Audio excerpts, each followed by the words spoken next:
नमस्कार, मैं वसंत रावल ज्योतिष विद्या ज्ञान चैनल के अंदर आज मैं आपको बताने आया हूं नवमांश कुंडली का क्या महत्व होता है। जन्म कुंडली का अध्ययन करते समय नवमांश कुंडली का अध्ययन करना अति अति अति आवश्यक है। बिना नवमांश कुंडली के जन्म कुंडली का अध्ययन करना यह शास्त्र सम्मत नहीं माना गया है। क्यों? क्योंकि शास्त्र में कहा है जन्म कुंडली शरीर है तो नवमांश कुंडली उसकी आत्मा है। जन्म कुंडली वृक्ष है तो नवमांश कुंडली उसकी जड़ें हैं। जन्म कुंडली का अध्ययन करते समय और भी 16 प्रकार की कुंडलियों का अध्ययन किया जाता है, जैसे कि होरा कुंडली, तृतीयांश कुंडली, सप्तमांश कुंडली, द्वादशांश कुंडली। तो जन्म कुंडली के साथ और भी 16 प्रकार की कुंडलियों का अध्ययन किया जाता है, क्योंकि जन्म कुंडली को वो सहायक बनती है, जिसे हम षोडश वर्ग कुंडलियां भी कहते हैं। लेकिन प्रश्न ये उठता है कि जन्म कुंडली के साथ नवमांश कुंडली का अध्ययन क्यों आवश्यक है? तो उसके पीछे 4 मुख्य कारण हैं। उसमें पहला कारण है कि जन्म कुंडली के अंदर जो ग्रह हमें जितना बलवान दिख रहा है, क्या वाकई वो उतना बलवान है या उससे कम या ज्यादा बलवान है, वो जानने के लिए नवमांश कुंडली का अध्ययन करना अति अति आवश्यक है। तो आइए देखते हैं। जैसे कि मान लो आपके सामने मेष लग्न की कुंडली बनी हुई है और मेष लग्न की कुंडली के अंदर भाग्याधिपति गुरु चौथे भाव के अंदर उच्च का होकर हंस योग नाम का पंच महापुरुष राजयोग बना रहा है। लेकिन यही गुरु नवमांश कुंडली के अंदर नीच का होकर बैठा है। तो हम कह सकते हैं कि जब भी गुरु की महादशा आएगी तो ये गुरु बहुत ज्यादा अच्छा फल ना देते हुए औसत फल देगा, यानी कि मध्यम फल देगा। ठीक दूसरा एग्जाम्पल देता हूं कि जन्म कुंडली के अंदर भाग्याधिपति गुरु नीच का होकर बैठा है जन्म कुंडली के अंदर, लेकिन यही गुरु नवमांश कुंडली के अंदर उच्च का होकर हंस योग नाम का पंच महापुरुष राजयोग बना रहा है। तो जब भी गुरु की महादशा आएगी तो हम कहेंगे कि गुरु इतना खराब फल नहीं देगा जितना दिख रहा है। क्यों? क्योंकि नवमांश में उच्च का है, तो ये गुरु औसत फल देगा। तीसरा एग्जाम्पल देता हूं कि जन्म कुंडली के अंदर भाग्याधिपति गुरु उच्च का है और यही गुरु नवमांश कुंडली में भी उच्च का है। तो जब भी गुरु की महादशा, अंतरदशा, प्रत्यंत दशा आएगी तो हम कह सकते हैं कि गुरु की महादशा के अंदर निश्चित तौर पे बहुत अच्छा फल देखने को मिलेगा। वैसे ही जन्म कुंडली के अंदर भाग्याधिपति गुरु नीच का है और नवमांश कुंडली में भी नीच का है, तो समझ जाना कि गुरु की महादशा के अंदर बिल्कुल अच्छा फल देखने को नहीं मिलेगा। इस प्रकार से स्टडी की जाती है। और भी अगर एक स्टेप अंदर जाके मैं कहूं कि कुंडली के कारक ग्रह यानी कि लग्नाधिपति मंगल, पंचमाधिपति सूर्य और भाग्याधिपति गुरु, ये जन्म कुंडली के अंदर भी केंद्र त्रिकोण में हो और नवमांश कुंडली में भी केंद्र त्रिकोण में हो, तो इन कारक ग्रहों की महादशा के अंदर बहुत बहुत अच्छा फल देखने को मिलता है। वैसे ही कुंडली के कारक ग्रह यानी कि लग्नाधिपति मंगल, पंचमाधिपति सूर्य और भाग्याधिपति गुरु जन्म कुंडली के अंदर भी 6वें, 8वें और 12वें भाव में हो और नवमांश कुंडली के अंदर भी 6वें, 8वें, 12वें भाव में बैठे हो, तो कारक ग्रह की महादशा का फल बिल्कुल अच्छा नहीं मिलेगा।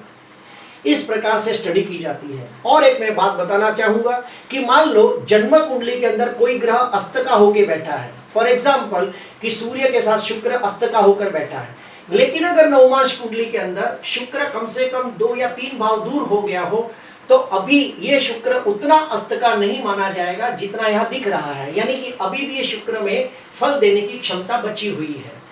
ये सारी बातें हमें पता चलती है नवमांश कुंडली के आधार पर। अभी मैं आपको बताने जा रहा हूं कि जन्म कुंडली के साथ नवमांश कुंडली देखने का दूसरा कौन सा मुख्य कारण है।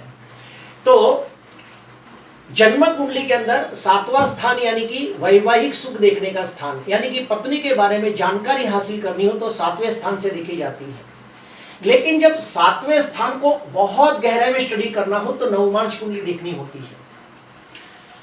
तो नवमांश कुंडली के अंदर लग्न और लग्नाधिपति, सप्तम भाव और सप्तमाधिपति, ये चारों को पूरी तरह से अगर जो ठीक से स्टडी किया जाए तो हमें वैवाहिक जीवन के बारे में काफी सारी जानकारी प्राप्त होती है। हमें पता चलता है कि विवाह कब होगा, पत्नी कैसी मिलेगी, पत्नी का रूप रंग शारीरिक गठन कैसा होगा, पत्नी के आचार विचार संस्कार चारित्र कैसे होंगे, वैवाहिक जीवन कैसा बीतेगा, विवाह के बाद व्यक्ति सुखी होगा या दुखी होगा, व्यक्ति का विवाह कौन सी उम्र में और कौन सी दिशा में होगा, देश में होगा कि प्रदेश में होगा, विवाह होगा या नहीं होगा, व्यक्ति के जीवन में एक ही विवाह है या एक से ज्यादा विवाह है, या फिर जिंदगी भर कुंवारा रहेगा। ये सारी बातों की जानकारी हासिल करने के लिए जन्म कुंडली के अंदर 7वें भाव की स्टडी की जाती है, और 7वें भाव की डीप स्टडी के लिए भी नवमांश कुंडली की स्टडी की जाती है। और नवमांश कुंडली के अंदर पहला भाव और 7वां भाव, पहले का मालिक और 7वें का मालिक, ये चारों बात की गहराई से स्टडी की जाती है। जन्म कुंडली के साथ नवमांश कुंडली देखने का तीसरा और बहुत ही महत्व का कारण कि आपने काफी बार देखा होगा और वो कहावत भी सुनी होगी कि हाथी के दांत दिखाने के अलग होते हैं और चबाने के अलग होते हैं। ठीक उसी प्रकार काफी लोगों के जीवन में वो बाहर से बहुत ही अच्छे दिखाई देते हैं लेकिन अंदर से उतने ही बुरे होते हैं। ठीक उसके विपरीत काफी व्यक्ति बाहर से बहुत ही सरल दिखाई देते हैं, सीधे साधे दिखाई देते हैं, लेकिन अंदर से वो इतने ही बुद्धिमान गुणवान तेजस्वी विद्वान ज्ञानी तेजस्वी प्रभावशाली होते हैं। तो ये सारी बातें जानने के लिए जन्म कुंडली के साथ साथ नवमांश कुंडली भी देखी जाती है। यानी कि काफी बार जन्म कुंडली देख के ऐसा लगता है कि आदमी बहुत पैसादार होगा, बहुत धनी होगा, बहुत सुखी होगा, लेकिन अगर नवमांश कुंडली खराब है तो ये सारी बातें झूठ साबित हो जाएगी। उसी प्रकार काफी बार जन्म कुंडली के अंदर ग्रह सीधे साधे पड़े हो लेकिन नवमांश कुंडली में काफी सारे राजयोग बनते हो तो हम कह सकते हैं कि ये व्यक्ति बहुत ही सुखी होगा।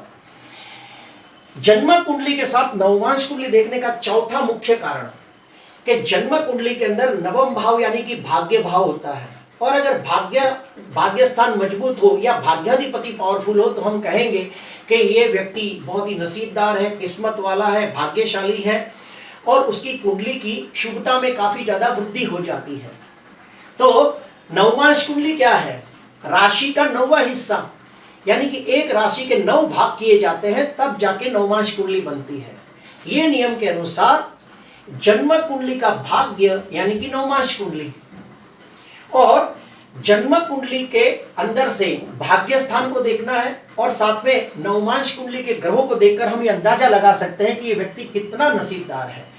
और एक बात, नवमांश कुंडली से यह भी पता चलता है कि व्यक्ति का पिछले जन्म में कौन सा काम अधूरा रह गया है और वो पूर्ण करने के लिए इस जन्म में पैदा हुआ है, या फिर पिछले जन्म की कौन सी इच्छा अधूरी रह गई है जिसकी पूर्ति के लिए उसने ये जन्म लिया है।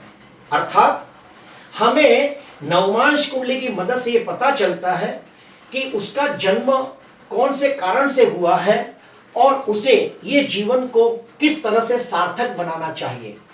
ये सारी बातें हमें नवमांश कुंडली से पता चलती है।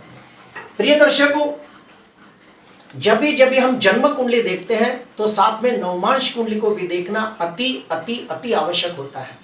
अगर कोई व्यक्ति सिर्फ जन्म कुंडली देख के प्रेडिक्शन करता है तो समझना कि कहीं ना कहीं काफी बातें छूट रही हैं। प्रिय दर्शकों, आज के लिए बस इतना ही। आपको अच्छा लगा हो तो जरूर लाइक करना, सब्सक्राइब करना। नमस्कार।